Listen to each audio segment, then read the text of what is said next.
क्या आपको पता है कि जब राम का 14 वर्ष वनवास से लौटने के बाद राज्याभिषेक हो रहा था, उस समय उनके सबसे प्रिय भाई लक्ष्मण जी साथ नहीं थे। ऐसा क्यों था? लक्ष्मण ने कभी भी भगवान श्री राम का साथ नहीं छोड़ा। वो हमेशा परछाई की तरह उनके साथ रहते थे।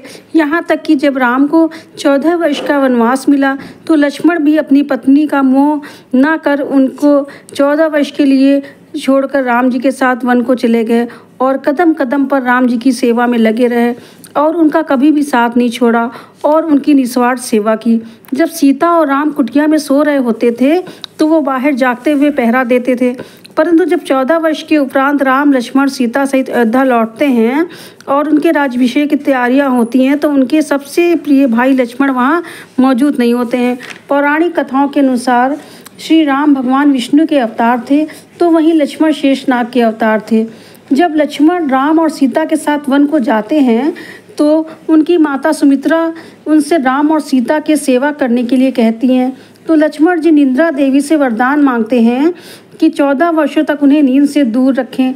तो निंद्रा देवी उन्हें 14 वर्ष तक नींद ना आने का वरदान देती हैं, लेकिन इसके बदले 14 वर्ष तक किसी को नींद देनी होती है।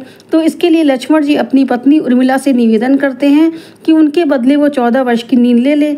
तो उर्मिला अपने पति की बात मानकर 14 वर्ष के लिए नींद ले लेती है और 14 वर्ष तक लगातार सोती रहती है।